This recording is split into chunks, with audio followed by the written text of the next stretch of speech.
Halo, jumpa lagi dengan channel YouTube saya. Di video kali ini saya akan membahas mengenai sepatu bata yang beberapa waktu lalu menjadi pembicaraan bagi seluruh masyarakat Indonesia mengenai tutupnya pabrik batu bata di Purwakarta.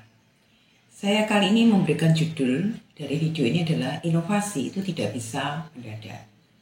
Penutupan pabrik sepatu bata di Purwakarta itu menarik perhatian masyarakat luas di Indonesia. Ya, bagi generasi yang sudah berumur seperti saya, pernah memiliki memori kuat dengan sepatu bata yang awet dan populer sebagai sepatu anak sekolah. Saat ini bahkan ternyata sepatu bata itu bukan lagi produsen lokal terbesar di Indonesia. Bahkan Bata tidak masuk dalam 10 besar produsen sepatu di Indonesia. Jadi ternyata walaupun merek Bata itu masih melekat kuat di kalangan tertentu, tetapi sudah jarang yang memakainya. Potensi loyalitas yang tinggi karena adanya customer experience yang bagus di masa lalu, rupanya tidak cukup dimanfaatkan oleh Bata. Mereka gagal mendeliver produk yang sesuai dengan perubahan selera konsumen yang secara ekonomi juga jauh lebih tinggi dibandingkan beberapa belas atau puluh tahun yang lalu. Nah, 50 tahun yang lalu saat daya beli masih rendah, maka kuat dan awet adalah preferensi utama dari konsumen untuk memilih sepatu. Nah, ketika daya beli semakin meningkat, perubahan selera tersebut justru tidak dibidik dengan baik oleh produsen. Nah, fashion itu adalah memang masalah selera, dan selera orang tentu berbeda-beda. Mari kita objektif untuk membandingkan produk Bata dengan pesaing. Dalam hal ini saya akan mengambil 8 besar produsen sepatu di Indonesia, sepatu lokal di Indonesia. Yang pertama Ardiles. Ardiles adalah produk lokal terbesar di Indonesia.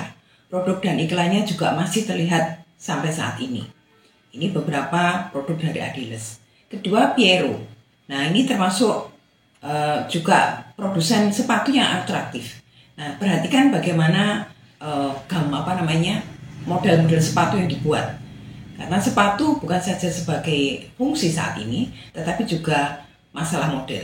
Bahkan bagi segmen pasar menengah sekalipun, model itu juga menjadi salah satu preferensi mereka ketika memilih sepatu tertentu. Yang berikutnya adalah Buccheri. Nah, ini beberapa produknya. Saya kira kita semua sudah sangat familiar dengan produk Buccheri yang pernah juga beberapa waktu lalu adalah menjadi pilihan untuk beberapa konsumen memilih sepatu. Yang berikutnya adalah Yonggi Komaladi. Tentu kita tidak asing dengan nama ini. Salah satu produsen sepatu yang terkuat di Indonesia. Yang berikutnya ada Nah Project. Nah, ini beberapa produk dari Nah. Ya. Nah Project adalah satu merek sepatu yang pernah dikenalkan oleh Presiden Republik Indonesia, Bapak Joko Widodo, yang akhirnya membuat produk sepatu ini menjadi semakin populer. Dengan begitu tentu Anda tidak perlu meragukan mengenai model serta kualitas dari sepatu yang dibuat oleh Nah Project. Yang keenam ada merek Kompas. Nah, ini ada beberapa pilihan-pilihan model dari sepatu merek Kompas. Kompas ini berlokasi di Bandung dan telah berdiri sejak tahun 1998, jadi sudah cukup lama. Nah, perusahaan ini mengeluarkan produk sepatu terbaik dengan sneaker kanvas dengan desain klasik yang terlihat modern. Selain itu, tersedia juga pilihan sepatu unik dengan pilihan warna yang menarik. Mulai dari mustard, hijau, navy, kemudian ada marun, hitam, dan abu-abu. Yang ketujuh ada merek Brodo. Nah, ini adalah merek sepatu yang banyak menghadirkan sepatu untuk kegunaan outdoor. Namun, koleksi yang ditawarkan memang tidak kaleng-kaleng karena berkualitas dengan model yang menarik. Ada juga sneakers andalan seperti misalnya Fujin. Nah, berikutnya mari kita lihat koleksi sepatu Bata. Seperti ini ya. Nah, bagaimana? Walaupun sekali lagi fashion adalah masalah selera, tetapi secara umum terlihat bahwa ketujuh merek-merek tersebut itu memiliki desain yang lebih atraktif dibandingkan dengan sepatu Bata. Sebelum mengulas kinerja keuangan dan inovasi sepatu Bata, perlu kita buka fakta-fakta berikut ini. Karena inovasi memang butuh investasi, butuh perencanaan, butuh melihat perubahan selera pasar. Nah, tidak fair jika saya seolah menggurui gitu ya, atau membuat justifikasi yang seolah hanya atau menyatakan idealnya bagaimana gitu ya. Nah, karena bisnis itu memang kompleks, tetapi setidaknya dalam hal ini kita bisa memilah ya, sebab musababnya apa atau akar masalahnya apa. Karena tanpa menganalisis kita tidak akan pernah bisa belajar untuk menemukan apa sebenarnya akar masalah yang dihadapi oleh perusahaan. Nah, menurut data bahwa Indonesia itu adalah produsen sepatu terbesar ketiga dunia dari sisi kuantitas setelah China dan Vietnam. Artinya, pasarnya besar dan daya saingnya lumayan. Memang harus diakui beberapa bahan baku yang berkualitas memang masih harus impor. Tetapi ini hanya soal bagaimana membidik segmen pasar yang sesuai dengan kekuatan atau keunggulan kompetitif dari perusahaan. Produk impor, gempuran toko online itu memudahkan konsumen untuk memilih. Mau tidak mau itu yang memang harus dihadapi oleh setiap produsen sepatu, dan tidak hanya produsen sepatu. Baik semua produk itu memiliki persaingan yang semakin kompetitif karena kemudian bagi konsumen untuk membandingkan. Nah, hal ini juga akan memutus rantai distribusi yang panjang. Karena hanya butuh produsen, satu reseller barang langsung bisa diterima oleh pembeli. Nah, apalagi jika barang-barang tersebut adalah ekspor yang diproduksi dalam jumlah sangat besar, sehingga bisa menekan harga produksinya. Nah, harus diakui bahwa barang impor dari toko online itu seringkali harganya memang sangat tidak masuk akal. Nah, sekarang mari kita lihat dari sisi bagaimana manajemen Bata melihat apa yang mereka alami. Dari sisi manajemen, mereka mengatakan bahwa salah satu penyebab tutupnya pabrik itu karena omset yang dihasilkan tidak bisa menutupi biaya-biaya yang ditimbulkan. Biaya-biaya itu salah satunya adalah peraturan impor bahan baku yang semakin ketat. Yang ditutup banyak memang produksinya.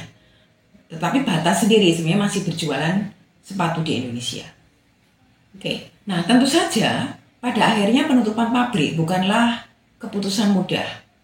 Karena hal ini menyangkut kewajiban seperti uang PHK, pelunasan hutang dagang yang harus segera diselesaikan, dan juga menyangkut aset produksi yang nilai amortisasi dan depresiasinya tentu akan bisa meningkat langsung tinggi.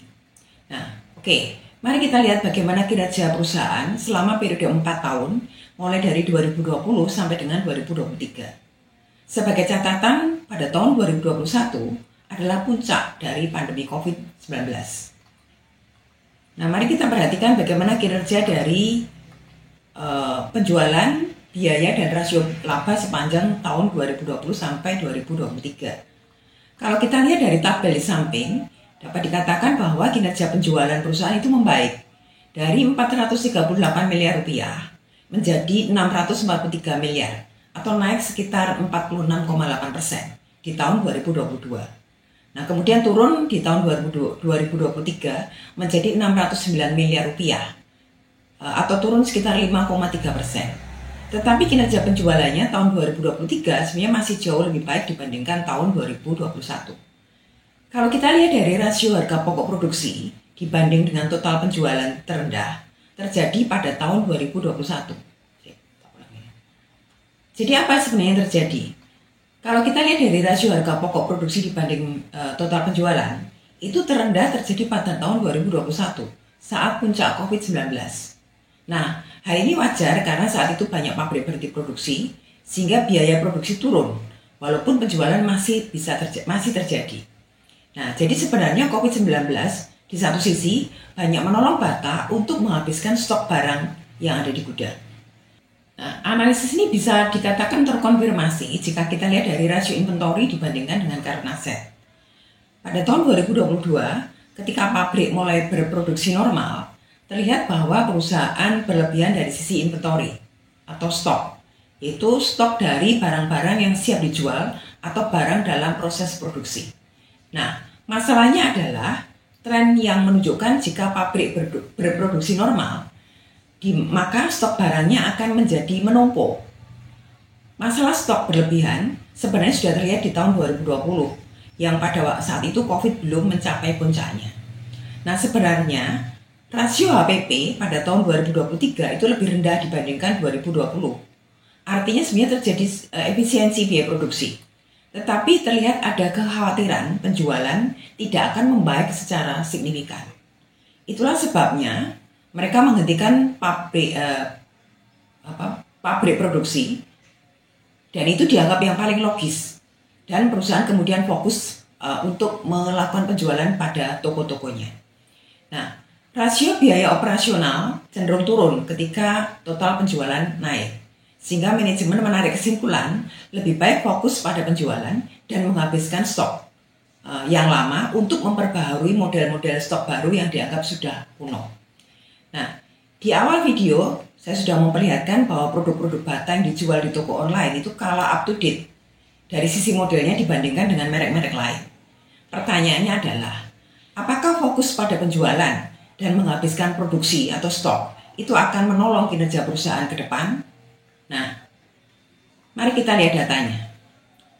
Rasio inventory per total penjualan pada tahun 2020 sampai dengan 2022 itu berkisar antara 41% sampai 48%. Artinya bisa dikatakan bahwa barang masuk produksi sampai terjual itu membutuhkan waktu sekitar 5 bulan.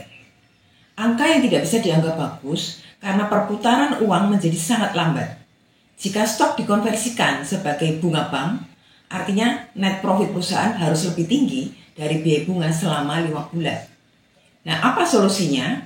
Menurut saya, apa yang dilakukan Bata adalah langkah terbaik untuk menebus kesalahan puluhan tahun sebelumnya, masalah atau terkait dengan soal inovasi, sehingga produknya dianggap kurang kekinian. Dan kemudian mereka kalah bersaing dengan para pendatang baru. Sementara memperbaiki lini produk dengan memperbaharui fasilitas produksi, selain butuh waktu lama, juga sangat mahal dengan rasio keberhasilan yang kecil. Karena praktis ini bisa disebut memulai dari nol dengan kultur yang lama. Nah, fokus pada penjualan outlet penting, tetapi yang harus diperhatikan adalah bagaimana menurunkan rasio inventorinya per total sales. Ini adalah poin penting untuk bisa menekan harga jual, sekaligus memperbaiki stok di outlet selalu baru dan mengikuti tren kekinian. Tanpa menurunkan risiko inventory dibandingkan total sales, maka perampingan yang ada itu akan sia-sia. Karena bisnis pada dasarnya adalah soal penjualan. Apakah produknya diterima oleh segmen yang dituju atau tidak? Nah, oke. Dari kasus yang dialami oleh Bata, kira-kira apa pelajaran yang bisa kita petik? Yang pertama adalah inovasi itu tidak bisa mendadak. Ketika produsen lupa berinovasi, maka harga yang harus dibayar itu akan sangat mahal. Inovasi tidak bisa dilakukan mendadak. Persiapan inovasi bahkan harus sudah dimulai ketika penjualan masih dalam tren yang baik. Karena ketika inovasi terjadi saat penjualan turun, maka perlu biaya dan cut loss yang sangat mahal. Yang kedua adalah lesson yang bisa kita tarik adalah juga ditujukan kepada para pemegang regulasi. Dengan tanpa bermaksud menyalahkan, bagaimanapun penutupan pabrik bata bukanlah berita pertama tentang daya saing manufaktur di Indonesia. Memang benar, kita unggul secara progres dalam bidang kelapa sawit, batu bara, dan pertambangan. Tetapi realitanya saat ini toko-toko online diserbu oleh barang-barang impor. Padahal produk-produk tersebut itu merupakan pembentuk ekosistem manufaktur yang lebih besar dan juga memiliki sifat padat karya, di mana secara jumlah penduduk perlu banyak orang mendapatkan pekerjaan. Jadi, jangan hanya menyalahkan industri yang kurang inovatif sampai lupa memfasilitasi dengan regulasi yang ramah investasi dan manufaktur. Karena ini bisa jadi seperti fenomena gunung es. Banyak permasalahan yang ada dan hanya sedikit yang muncul di permukaan. Oke, sekarang bagaimana dengan tren sahamnya? Bagi saya, Bata saat ini sedang struggle. Untuk bisa pulih, perlu suntikan modal bersih baru dan saat ini belum terlihat ada tanda-tanda untuk itu. Nah, di sisi lain, Bata itu baru saja membayar pengeluaran besar terkait penutupan pabrik, mulai dari uang PHK sampai biaya-biaya lain yang perlu segera dilunasi. Jadi kalaupun ada koreksi ke atas, hal ini mungkin tidak signifikan. Jadi tidak pesimis, tetapi juga tidak bisa harus optimis dengan kondisi yang ada. Jadi kita perlu berhati-hati untuk menilai dan memvaluasi saham dari Bata. Nah oke, semoga ulasan saya mengenai bagaimana masalah yang dihadapi oleh Bata itu bisa memberikan pelajaran berharga bagi dua pihak. Yang pertama adalah pelaku dari manufaktur, dan yang kedua adalah dari sisi pemerintah sebagai regulator yang seharusnya menjadi fasilitator yang mengayomi keberadaan dan keberlangsungan dari perusahaan-perusahaan manufaktur di Indonesia, yang tidak bisa kita menutup mata bahwa perusahaan-perusahaan manufaktur itu menyerap tenaga kerja. Dan dengan banyaknya manufaktur yang tutup, itu tentu menyisakan masalah-masalah yang tidak kecil, tetapi masalah-masalah yang besar. Dan tentu saja ekosistem itu akan terganggu karena keberadaan perusahaan manufaktur tentu tidak bisa dipisahkan dari ekosistem yang membentuknya. Misalnya pemasoknya, bagaimana kemudian dengan pekerjanya, bagaimana kemudian dengan pelanggan, dan seterusnya. Nah itulah sebenarnya efek multiplier dari sebuah penutupan pabrik yang itu tidak kecil.